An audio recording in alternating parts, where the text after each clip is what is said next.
Welcome to Content Marketing Basics, the what, why, and when you need to know for content marketing. So what is SEO-driven content marketing? Basically, it's a new way of leveraging the high quality content that you have to create through the basic principles of SEO to tap into multiple channels. So you're leveraging the high quality content that the basic principles of SEO already dictate you have to create in order to rank and in order to be seen on Google. And you use that quality content to tap into influencer marketing, tap into influencers in your industry, tap into social media, that's Facebook, Twitter, going out in those channels and into those communities, tapping into organic traffic, so taking advantage of SEO ranking, and tons of other channels that are out there really where you can use content as a medium to put out your ideas, get a discussion going, and ignite conversation. And content marketing is basically just a medium for you to build trust with your prospective customers, to learn about those prospects, and to connect on a one-to-many scale. So what that means is being able to put out one piece of content and reach thousands of people without the need for human intervention. So doing it all on an automated basis. Now, why content marketing is useful, here's a couple stats for you that really get the point across of why it makes sense. A click from shared content is 5 times more likely to result in a purchase. That's super significant when you think about the sheer conversion rate that you can achieve through content that you've put out there related to buying intent, the buying intent mindset. So someone who would read that content and is reading that content because they're interested in the service or product that you have on offer. Content marketing costs 62% less and generates 3 times as many leads per dollar spent than traditional advertising and traditional marketing.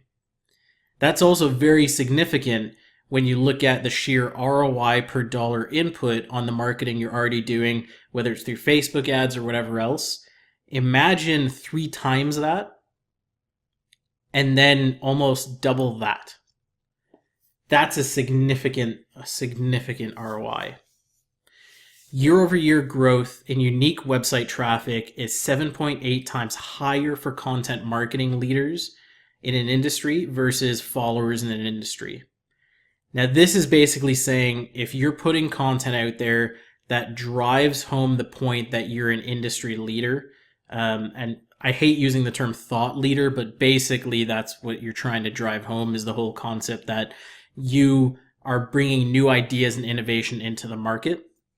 If you're putting that out there through your content, you're able to get 7.8 times more unique website traffic than those who are just falling behind and sending out the same kind of garbage, unusable, non-actionable content that you see on most company blogs.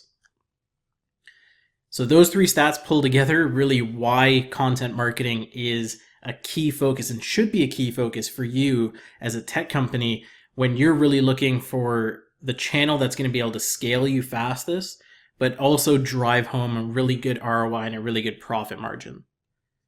That's basically content marketing. Now, when should you invest? The short answer is now, like yesterday, like 5 weeks ago.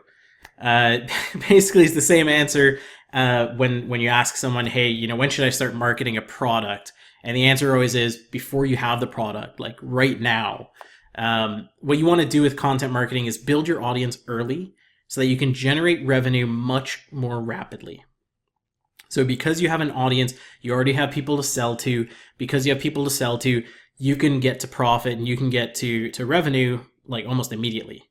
The SEO effects of content marketing can take time as well. So you are looking at 1 month, 2 months, 3 months, sometimes even 6 months. And because of that, if you're not going out there and building the foundation for content marketing for yourself right now, when you try and go after it later, you're going to be in a perpetual time crunch to try and keep up. And I see it really often in tech companies where they keep putting off content marketing, keep putting off putting out content, keep putting off doing SEO. And you just look at it when they go to try and do it, then they start complaining, and they keep hitting those block walls of like, why isn't it performing? It's been like 2 weeks. Like, we put out Facebook ads and we get results next day. SEO and content is not like that. You're dealing with major entities that don't follow your timeline, and also don't really give a shit about you, to be honest. You're talking about Google and Bing, Yahoo, and basically every other major search engine. You're a tiny, tiny fish in the universe. So a good thing to keep in mind there is make sure you're planning for the timeline and delay that it takes to drive sustainable traffic through content marketing and through SEO. You can invest time or money with content marketing.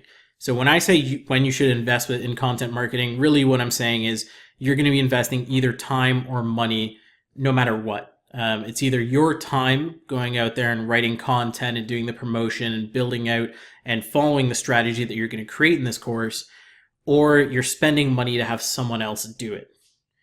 I highly recommend when you're getting started and when you're on that path for building your product, but you haven't got it to a point where you can get revenue out of it, focus on using your time. Just half an hour a day is more than enough to launch and scale this content marketing strategy to the point where when you have revenue in, then you can build your team around it. Build the audience, and basically, the entire point of content marketing is building that audience, but build the audience that you need for continuous feedback on your product and whatever else you're doing, for idea validation. So make sure that it's an audience focused around a specific topic, and for idea development.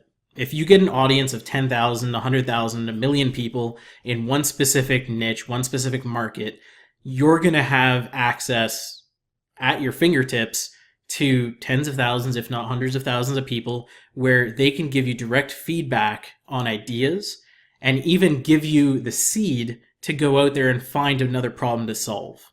When you look at any of the big infopreneurs and people who are serial entrepreneurs with tech companies, they focus on building their own audience in a specific vertical, because that's going to give them information back on what their next tech company can be. They're going to be the ones providing them with information on what the problems are in the market, providing them on the information of what that product, what that pain is worth to them, and whether they're willing to pay for it. So it's really important that you focus on the objective of the audience that you're building. So if you don't have a company in place, your objective and your goal really should be to build that audience so that you can validate and develop the idea that you're going after. And if you have a company, you already know what type of customers you're going after. You're there for the continuous feedback to improve and develop the product into a much better and much more refined product, as well as garner customers and leads and everything else along the way as well.